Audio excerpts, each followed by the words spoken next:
Alors, je suis Gérard Desanges. Je viens de faire paraître aux éditions L'Harmattan Marcel Proust et le Café-Concert.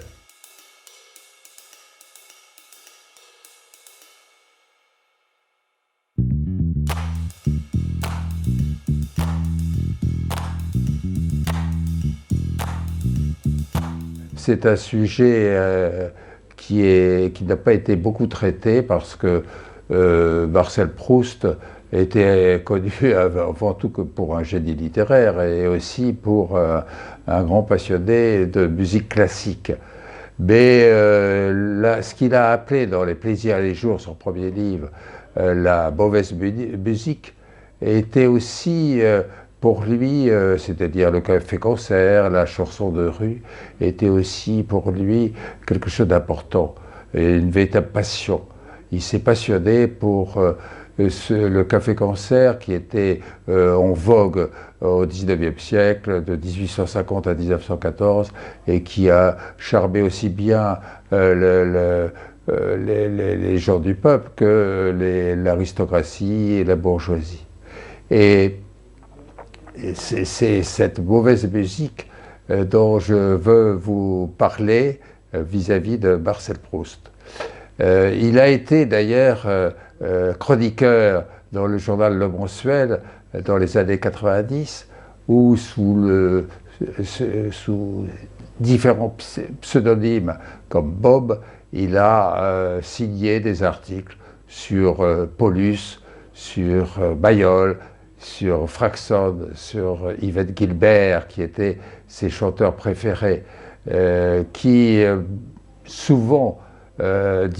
chantaient des chansons aux paroles assez idiotes, ce qui quand même interroge beaucoup, mais en même temps qui avait une très très bonne diction,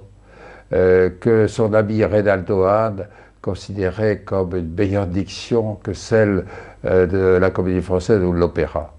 Et cette diction, cette manière de faire, ce comportement de ces vedettes, qui étaient de véritables vedettes à l'époque,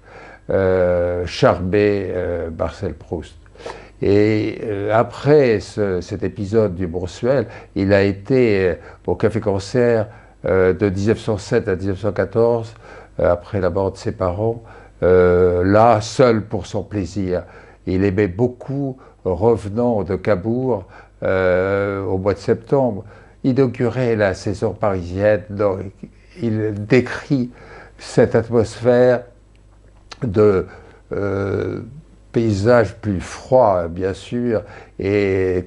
où l'hiver arrivait, mais il y avait aussi les grandes lumières sur les boulevards, et il allait dans les grandes salles, l'Ambassadeur, l'Eldorado, la Scala, l'Alhambra, toutes ces grandes salles où il y avait une ambiance assez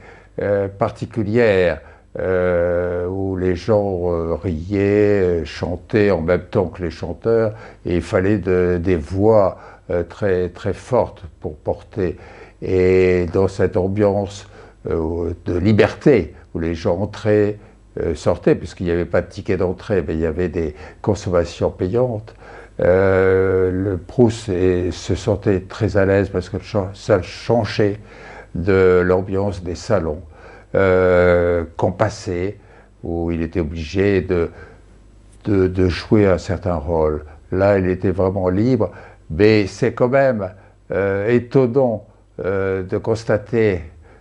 qu'un malade comme Marcel Proust, qui était très malade depuis l'âge de 10 ans, il avait de l'asthme, avec des crises très fortes, et il arrivait à supporter cette ambiance enfumée, extrêmement délétère, où on servait de la bière, et c'est une énigme que ce livre essaie de découvrir et de résoudre.